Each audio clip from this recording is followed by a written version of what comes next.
I grew up in a big, loud, funny family. And in my family, there were two ways to impress mom and dad, and that was to excel at sports or get a laugh at the dinner table. And my brothers were older than me. They were very good athletes. I love sports, but early on, I said that's not my lane in this family. I could make mom, spit water through her nose. It was not an easy room. It wasn't like you could just be the precocious kid with the wisecrack. Everyone was wisecracking. Right. Went to college for political science. Freshman year, I interned at a campaign that was run out of the office of Harvey Milk, who was assassinated that same year.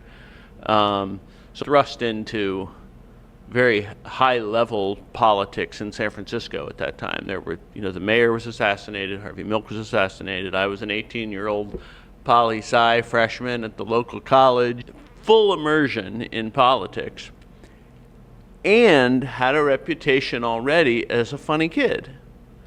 I was written for 50 candidates when I was in college. My very first time doing stand-up, signed up for an open mic at a place called Cobb's Pub in San Francisco. But Dana Carvey hosted the open mic. He was just a local guy, right? I signed up. I was going to get the last spot of the night. I knew that. Right before I go on stage, Robin Williams drops in. Right before. Everyone had gone up except me. And Dana says, Robin's going on. And I was like, oh my God, okay, I'll leave. I just wanted to go out and watch Robin Williams, Yeah. And he's like, no, you won't leave. You're going on. Terrified. Robin, of course, is Robin Williams, Right? We're doing 5-minute sets. He does 50. I don't know. It's Robin Williams. It was past 2 o'clock. But Dana made me go on, and I went on. And it was horrible.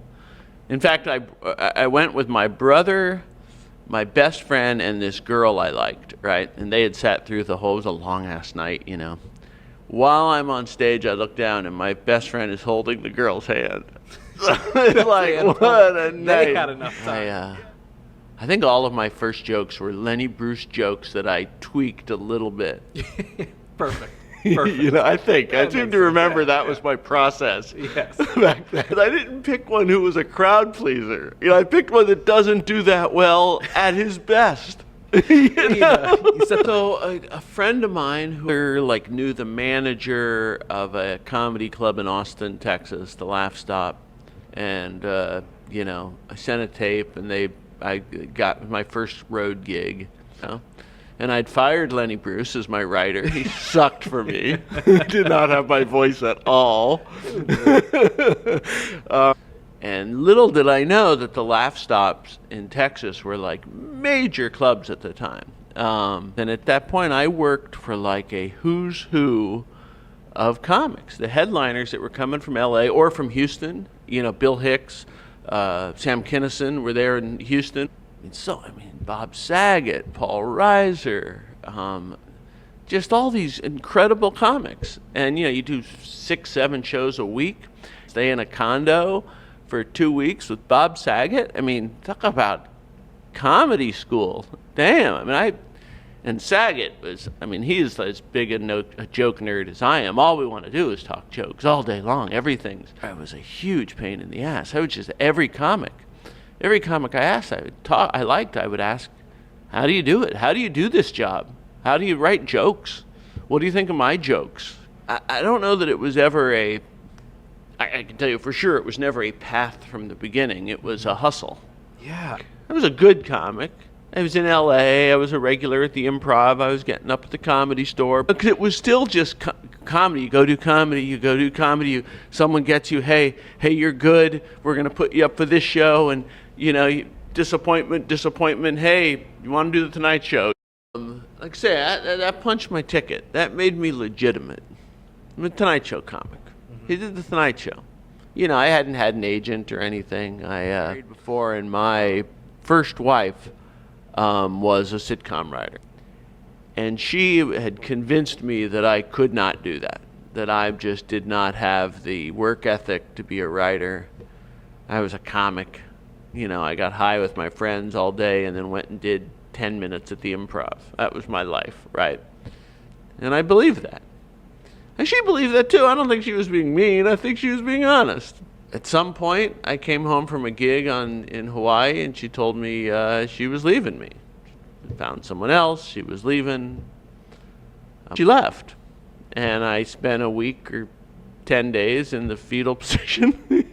And a friend of mine got my script. I wrote a spec script into the hands of the showrunner who ran a show called Grace Under Fire at the time. But even he said, this is just informational. I can't hire you, but I liked your script. Wanted to encourage you. I hear you've been going through some rough times. I saw your Tonight Show set. You did great, whatever. The interview went so well. We found out that we both played Will Parker in Oklahoma in our high school play. We sang I Got the Kansas City together. And he said, why don't you come hang out with the writers? Learn the process. I can't hire you, but come hang out. So I showed up the next day and just hung out in the writer's room. I pitched a joke that first day that got a laugh in the room. And Tim Doyle, the showrunner, he's just giant guy. He's like 6'8", big old giant mane of hair. And he made like this kind of comedy move. There was a phone on the table, and he picks up the phone and he says, get me Marcy Carsey, who is the head of Carsey Werner, the studio. Well, you tell Marcy that the guy they won't let me hire just saved her show. Wow. And so he hired me for like baby writer money, which is like the lowest level. You're a staff writer. And once I got in there, it was like, they're like, wow, you're really good at writing jokes. And I was like, yeah. And now, for the first time in my life, I'm going to get paid for it. So I went from the Grace Under Fire show on ABC. The next year was Ellen. It was her gay year, the year after she came out. It was the #1 show in television at the time, and that was awesome. Wrote all these really kind of groundbreaking shows. It was the first gay television shows. I mean, all of them. I wrote the first gay dating episode in network television history because we were the first show, And then from there to the Drew Carey show, which was also like a top 5 show, huge. And then went from show to show to show. I kept getting bumped up. To be able to write a joke quickly on any topic at any time, that was gold there. In most lines of work, that's like a bar trick, right? There, in the sitcom world, that was gold. That's what studios were built on. There were shows fighting for me every year. Up until then, I got a big fancy overall deal, which was a 3-year deal from Fox to work on Two Guys and a Girl, which was Ryan Reynolds' show. And where I met my current wife was an actor on that show. It's actually I met Tina on that show. So work on the show, go home at night, work on original ideas. I sold a bunch of original pilots in that period. It was wonderful. It was just me and my sense of humor.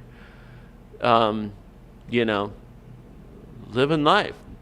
And that my whole time being a television writer, I was still writing speeches for politicians. I mean, my very good friend, who was in the state legislature at the time, got elected to Congress. And she said, why don't you come to D.C. and run my communications department, which I knew nothing how to do other than that I'd run writers' rooms, and we'll figure it out.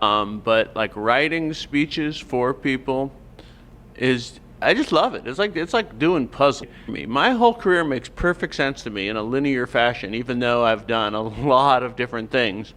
But it's all comes down to the ability of writing a joke, the ability of making my mom laugh at the dinner table. If you can manipulate words to make your mom laugh, you can do anything, right? Yeah. You can make someone cry or think or have a call to action, right? It's all the same trick at that point, right? Yeah.